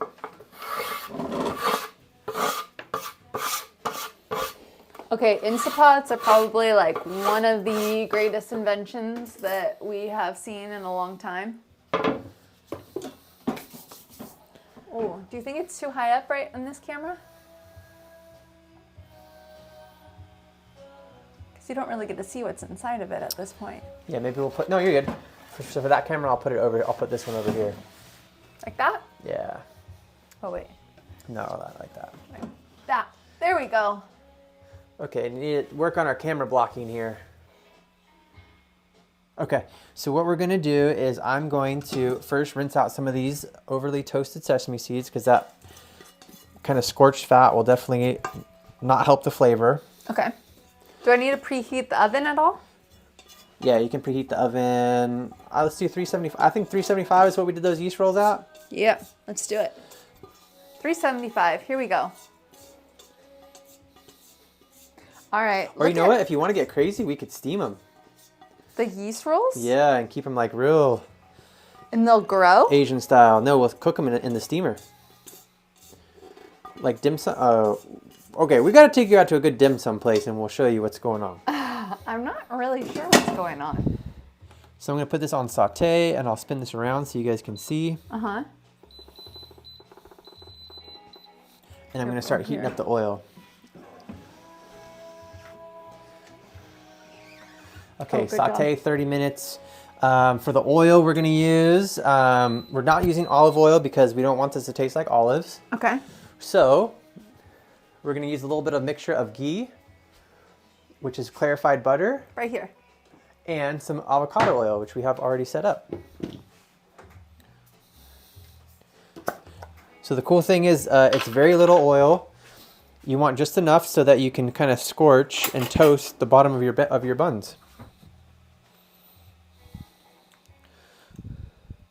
So the reason why we're using ghee is because it is clarified butter. It pretty much just all the extra water and solids are burnt off. And like I think butter's smoke point is about 300 degrees. 300 degrees. Ghee's smoke point is probably around 450, maybe 475. So a super high smoke point. So what that means is you can take the temperature up without getting like that burnt oil taste, that burnt fat taste, which is no good. So throwing the ghee in there, I'm going to throw a little bit of avocado oil, which also has a very high smoke point. Okay. So after you start frying them up, where do we put them when they're done? Then they're just ready to eat? No, then we add a little bit of water. Uh-huh. And we steam them. So we'll put them back over here when they're done frying? No, you just leave them in there and then add a little bit of water into the pot. Uh-huh. Put the lid on, steam it for a couple minutes, and you're good to go. Oh. But for the cooked, we can put it in another tray over here. Oh. Yeah, pretty cool, right? Yeah, pretty cool. Okay, let's work from the ones that we made first because those are probably re-proofed again since we have rolled them up. Okay. So from this row, this row, this row, or this row. Does that make sense? Run that by me again. So I went like large, medium, small. So it'll be from this one to this one to this one, and then those two last. Okay. So which ones are we putting in first? This. You want to start with the big ones? That row? Or Yeah. that row? This is the first one that we ever made. All right, let's get our oil up to temp here. Want it to be shimmering. Do a nice coat around here, maybe a little tad bit more oil. And you're using ghee? Yeah. What's the difference? Ghee and avocado oil. So ghee is basically butter that has just been heated to a higher temperature. So you cook off the extra milk fat, or sorry, water and some solids that make it through the butter process, like whey, because those are going to burn at a lower smoke point and give your oil not a very good flavor. So pretty much all the impurities have been burnt off. So you're just left with pure fat. And then a little bit of olive oil to kind of stretch it out, make it a little bit more, get a little better coverage. See how as I twirl the bowl around, I'm getting good fat coverage on my bowl. Yeah. Getting it nice and hot. So then we drop in our buns here. There you go, starting to get a nice sizzle. Okay, so we're gonna wanna work kind of quick here because those are gonna be cooking and getting toasted up. So nice flat here so they get a good flat bottom. There you go. I'm gonna try to do the same size ones, like we talked about. Yeah, consistency is key here, because if you have like really big ones and really small ones, if you try to cook them together, the small ones will get burnt, the big ones won't cook, so you will not be happy. So you want to try to keep it consistent. KK is a future Iron Chef. That's right. Oh, I hope so. How am I looking? She's more like the paper chef at the moment. Oh, looking pretty good. Paper chef. Okay, perfect. Nice. Okay, so I'm gonna get that fat moving around again. Starting to sizzle. Oh man, you can smell like the bread. Oh yeah, you can already smell that. That's smelling really good. Okay, waiting for an angle change here. Camera change. Camera change. Where's our producer? There we go. There's the camera change. So we just line the bottom of our bowl here. We got it on saute. And then we're starting to burn it up. Yeah, and they're starting to really get the bottoms nice and crisp, and we'll give you a nice shot here once those are done. So these will probably be about 4 or 5 minutes. So get the bottoms crispy, start bringing up the temperature of that chicken mixture that we have. Then when those are done, we're gonna add a little bit of moisture in there, some water, put the lid on, steam it, and finish cooking these, especially the meat. I wish you guys could smell the dough cooking in the fat. Oh, it's delightful. All right, so how are we gonna do these ones in the meantime? We're waiting for our oven to come up to temperature, and then we're gonna bake those as like yeast rolls. So those are gonna reproof. Do you put any butter on them? I forget what you did last time. Yeah, we wiped them with a little bit of butter.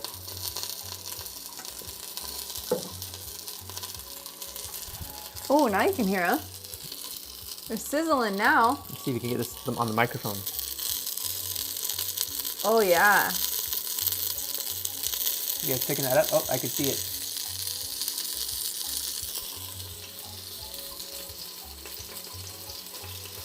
All right, so this is a good Q&A time as we wait for our buns to crisp up.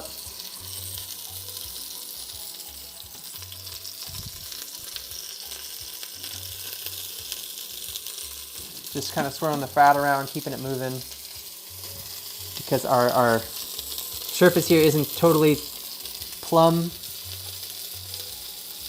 Do you like fry things often in these Instant Pots? You don't fry a lot of things in general. Oh, it's starting to smell really nicely. That's what I'm saying. You know, this would be good too, like especially if you're into seafood. Like a shrimp filling would be really good. No seafood.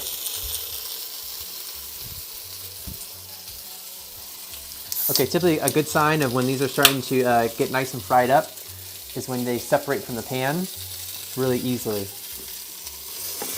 Oh yeah, look at that. Get a nice little crisp on there. Wait, let me see. Thank you.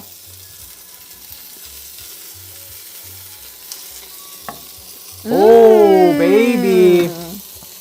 Wow. Quick commercial break. Trader Joe's. This is a vanilla, black cherry vanilla. This is a new flavor at Trader Joe's. We just got it this past week. It is, or last week, 2 weeks ago, a week and a half ago. Well, it's hot on the market. It's super good. Go to Trader Joe's. It tastes like cherry Coke. Better than cherry Coke because it's a sparkling water. But it's definitely like a cherry Coke vibe, but I think it's way better. Yeah.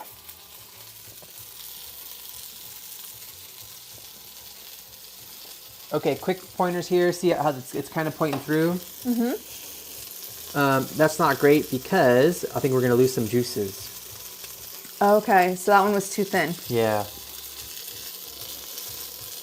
But overall, pretty good little wrap-up jobs. Good job. So far, so good. Oh, that's looking great. Look at that. Oh, baby! Should you be concerned if this says hot? No. Since the pot? No? No. You just got to make sure it doesn't turn off. Because that will be a bummer. Right now it says on.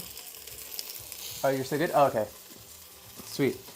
Yeah, usually if it says hot, it'll shut down, which is a bummer because you think that you're still cooking, but you're not. The Instapot has like some protection features in there to keep you from burning up your food. Oh, it smells so good. I can't wait to eat. Okay, so the game plan. We're gonna make all of these all the way through, and then we're gonna eat them, and then we'll cut. Yeah, I think for funsies, maybe we'll freeze some of these so they see how... How will they freeze? Yeah, maybe like this row. Okay. And then, yeah. So we're in the home stretch here. Maybe this first batch, we'll take you home on this first batch, and then we'll call it a night. We'll show you our dippings and how we'll pair it, and then we'll call it.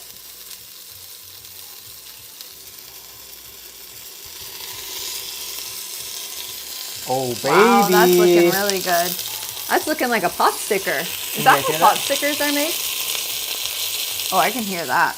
Oh, no, I think we lost a follower. Oh, we did lose a follower.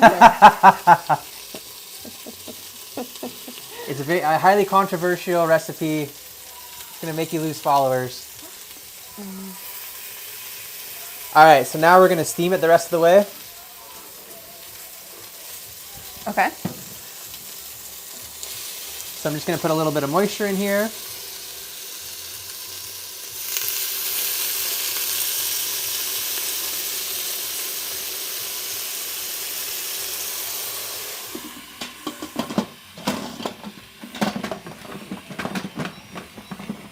This is actually the perfect tool, the Instapot. And then I'm going to pressure cook this for, let's call it 5 minutes. Okay. See if I can do it By backwards. watching. Oh, wow, it's on it already. 5 minutes. High pressure. Oh. Yep, a high pressure. 5 minutes. Wow. That worked out pretty good. That was perfect. Okay, you want to get our sauces ready? Yeah, I want to get our sauces ready. Okay, so I'm going to just move these over here, and we'll just know which ones are the thicker ones. Cool. Uh-oh, burn. Burn, baby, burn. Okay, so I'm just going to add a little bit more liquid. No big deal.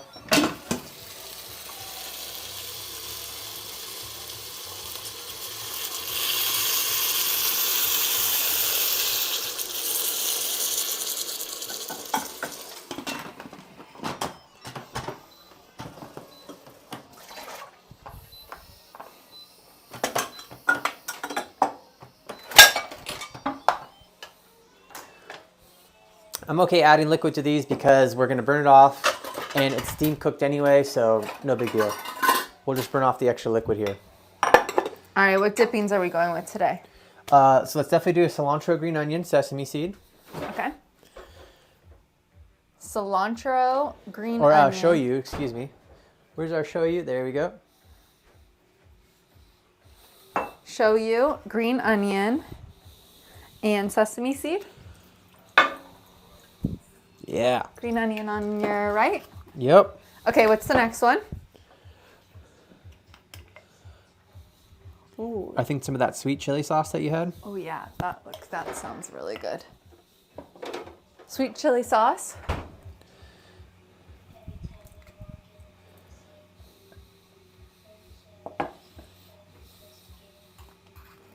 Just kind of eyeballing it here. You can use your, if you're a big Asian food fan, you can use your preferred eyeball method. So there's just kind of our one basic one, little soy sauce, green onion, sesame seed, maybe do a little cilantro in there. Chili. What is this? Sweet chili? Yeah. I like this one a lot. It's one of my favorites. Cilantro, maybe we need to, if when we're making like different types of cuisine, we need to use like the native name for it. I know for European food, it's coriander. Cilantro? Yeah. Like the coriander spice? So coriander seed is cilantro seed. Okay. Coriander is this cilantro.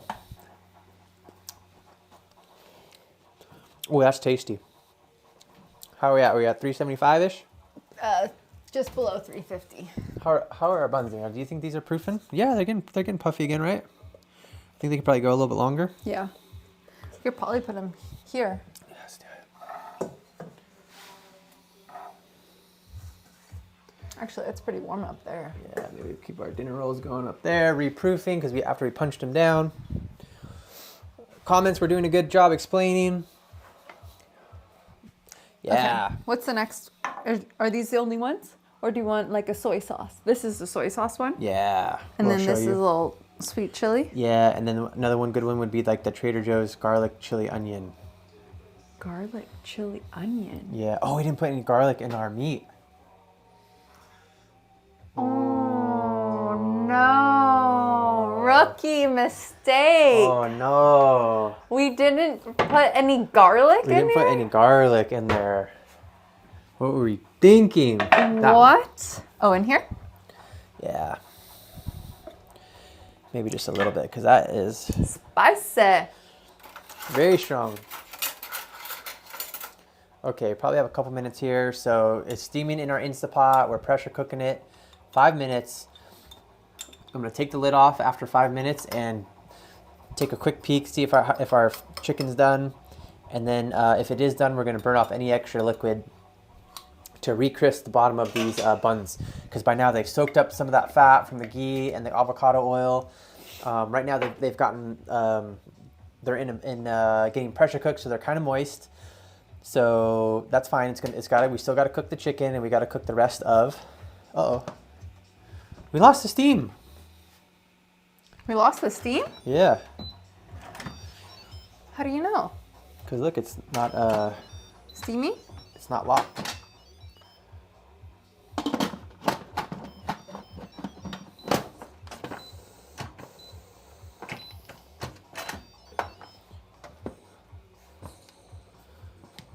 Oh no. Okay, taking a little bit longer. Oh, is that why? When this is not up, right? Is that what that is? That means the pressure is not locked in. Is that because there's not enough water? We're getting a call here. Our phone lines are lighting up. Oh wow, that smells really good though. Can you smell that? Mm-hmm.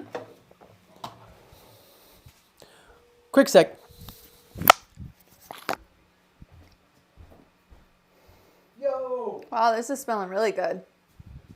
No, I'm wrapping up our dinner and there it goes.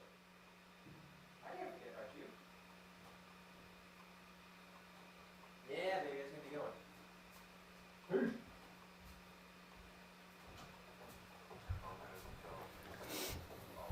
That was Zachary. Yeah, we got a bodega.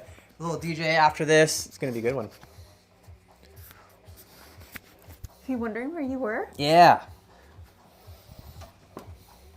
All right, let me a little bit more water here. Ooh. I think that's pretty good. Let me just kind of spread this around a little bit. You know, a good way to kick this up is if you use boiling water. Okay, there we go. Oh, there we go. All right, that's a good time to start cleaning up here. You don't need to worry about that. I can handle it. Are you sure? Yeah. Okay, well, the car is all loaded up.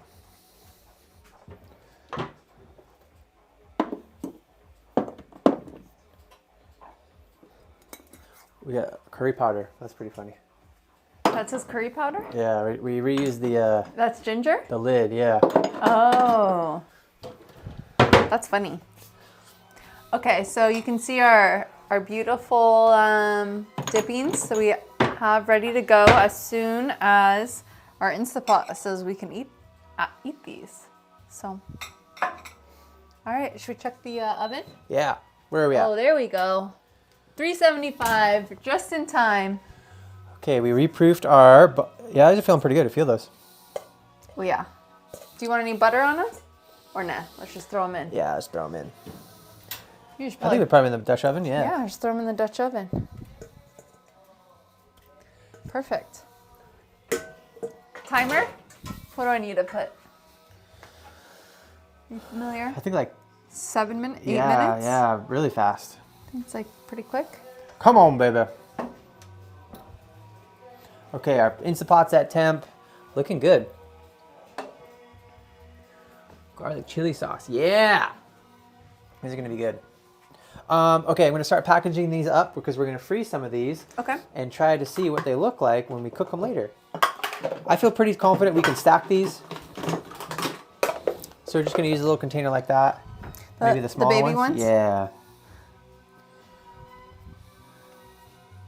I like that idea. Freeze them and try them later. Yeah. Which, I mean, I don't know why you wouldn't be able to freeze them because that's what we do with the, like all the pot stickers and soup. Uh-oh. You see that? Yep, go ahead. Soup dumplings.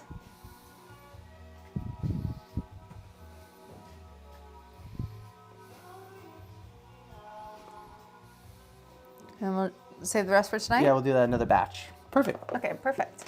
So just a nice little container here. We're gonna freeze these raw. Just remember that they're raw. Yes, we cannot eat them. Okay, cool. Well, looking forward to eating these. Giving them a tester. Yeah. Okay, come on, Instapot. Here we go. Oh, it's been 1 minute. 3 minutes. Okay, 3 minutes left. So it's still working at least. Yeah. That's a good sign. We gotta show the people at home what these things are looking like. Okay, so you're going to do your DJ tonight. Mm-hmm. What music are you looking to play? What music I'm looking to play? I think I'll do just some good party music. Probably working some disco. Got a couple dance gigs coming up, so working some good disco dance music. Probably start them off with some R&B because it was a really big hit when I DJ'd last weekend at the Grammys. I think people they're ready for some good R&B. They missed it, and I'm sorry, but today's people that are putting it out is just not that great. So it was a good kind of throwback, and hopefully we can get some good new R&B artists out there. So I'll do that, and we'll see how it goes. I think it'll be a fun one. Yeah. That'll be a good one. Yeah. Come on, Instapot. 3 minutes. I feel like the Instapot is, 2 minutes. There we go. 2 minutes. There we go. Hustling it along. Hustling it We got to along. give you guys the big reveal of what this is looking like. Yeah, before we can sign off. Oh, you know what I can make for dessert tonight too? What's that? The peanut butter chocolate cookie. Oh, that'd be good. Yeah, we got the oven on already. Yeah. Sweet.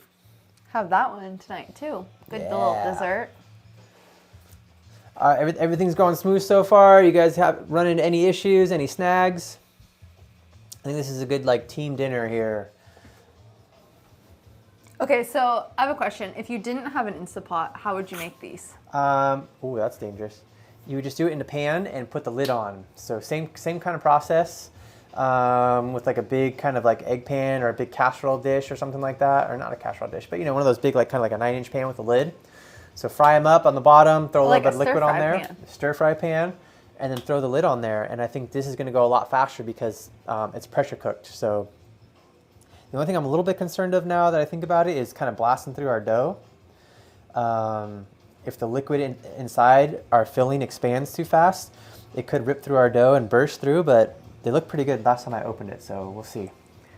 Oh, with the pressure cook, it could. Yeah. But I think we're all right. We cooked some stuff off when we did the when we toasted up the bottom. So we'll see. I think we're going to be okay. Well, I mean, I think it's pretty brave that the first time we do this dish is live on a stream. Nah, we've been crushing it lately. So not too worried. Once you get one, you get them all. All right, I think this is pretty much done. Well, the only thing we're concerned about, what, is the chicken inside? Yeah, I think we're there. I'm gonna open this up. Okay. So I'm gonna go quick release here. Yep, see, there's our time anyway. Coming from cooking and being a DJ, having a good sense of timing. Oh yeah, looking good. Oh, I just had a deja vu moment. I had one too earlier today when we were chopping things up. So turn the saute mode back on. Cancel, back on saute. Nope, saute's over here. Wow. And then we're gonna burn off this extra little liquid here. Oh yeah, and look how like nice and brown the edges are. Yeah. Those are looking really good. It looks like the picture. That's a good sign. That's always a good sign. That they look like the photo. Yeah. Two steamed up. So these are looking pretty good. That one, yeah, no, that should be cooked. 5 minutes in there. Okay, I think I kind of messed you up. I kind of squeezed these a little bit. So I think when we take these out, we got to be a little bit careful that we don't rip these. Should we use tongs and just pick them up like 2 by 2? I think this will be a good one too to kind of get under there to break it up, because we want to definitely keep the keep that bottom thing intact. Because we spent a lot of time making a nice, delicious, crispy bottom. Yeah. So okay, so see, that one's busted. Which one? Oh, the one that's opened up. Yeah. Yeah, I see that. Oh, so that's probably why the bottom is. You know, so I think that was my fault. Next time, what I would do is these parts that are tied, I would put that on the bottom because it's a little bit stronger. Oh, and it would hold them together better when you fry them. Okay, so we'll just do that next time. Yep. This is our first batch anyways, so we'll just do that next time. These ones smells are really really growing because it's nice and warm over here. Yeah. Reproofing.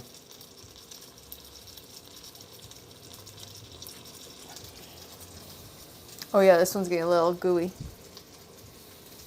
You want to take those? You probably want to take those off the oven now.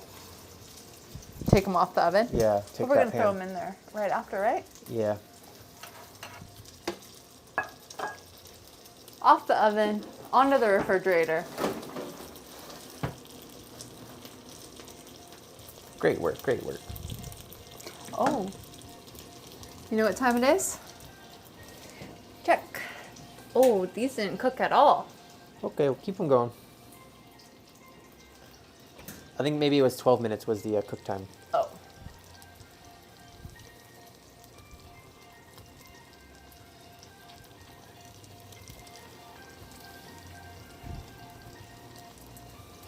How are we looking? You still have quite a bit of liquid to cook off. I think maybe some of the chicken liquid kind of escaped. Mm-hmm. But we're getting there.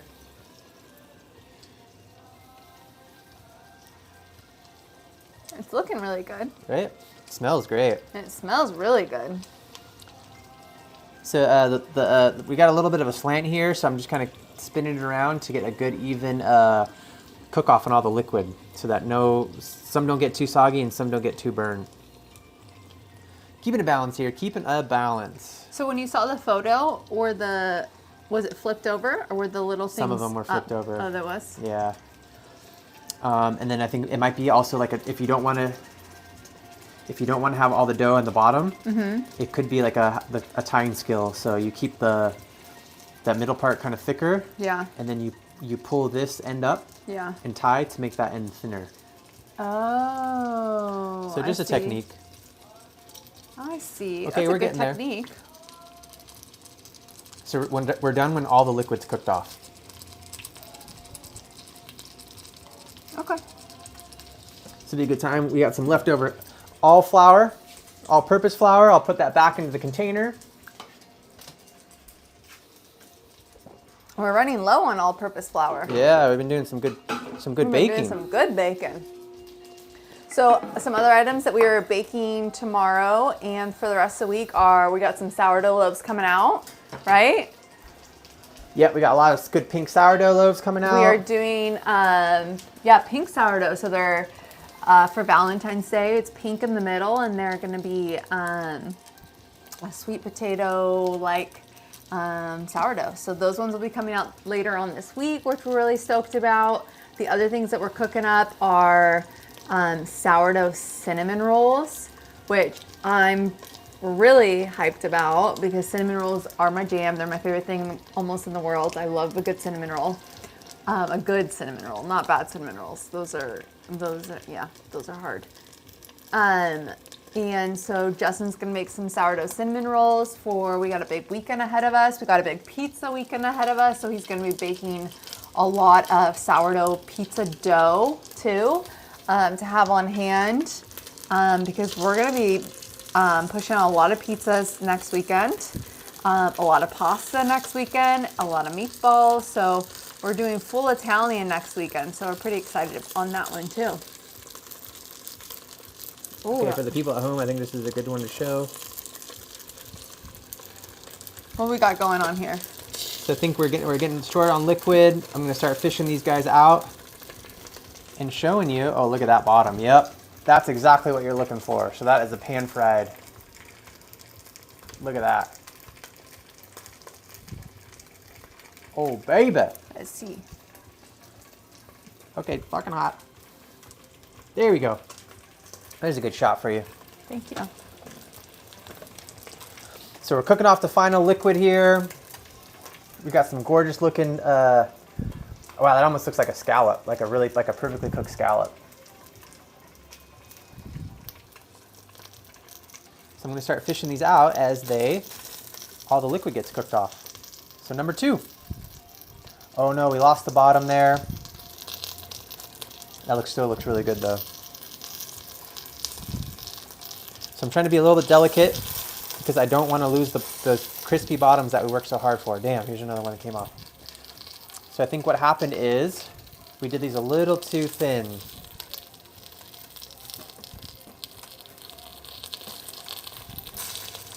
So next time how I would avoid this is doing a little bit thicker dough, because we had some dough left over as well. So this is a little bit of a bummer. It'll still taste really good though. Yeah. Coming through. Okay, so it's definitely thicker dough next time.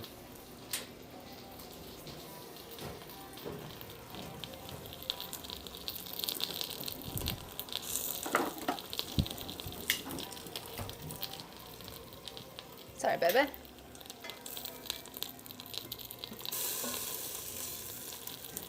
Damn, all the bottoms are coming off. These ones didn't cook very well. Well, keep them in there. Keep them till they're cooked. No, it's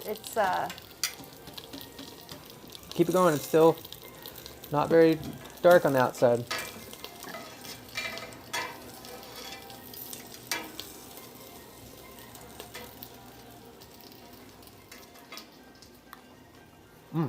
Crispy though. Keep them going. oh, sorry. Okay, so what happens is, they're sticking, and the dough's not strong enough to keep it all together. So maybe one other thing we can do is I can wait a little bit longer till all the moisture's gone, and hope that the dough will separate from the pan.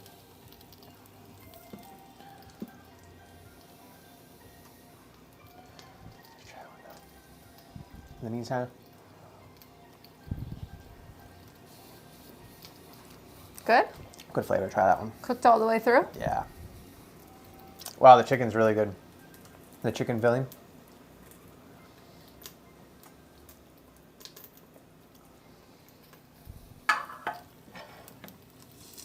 Okay, I'll give it a try.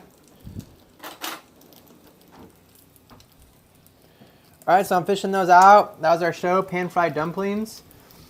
Almost a huge hit. I think the dough is a little bit too thin. So these are separating as I pull them out. We're kind of losing that delicious crispy bottom that we worked so hard for. Mm-hmm. But you know, that's how it goes. You live and you learn. The filling is fantastic. Mmm. Yeah, really good. Okay, great. Well, see y'all next week, right? For some pizza.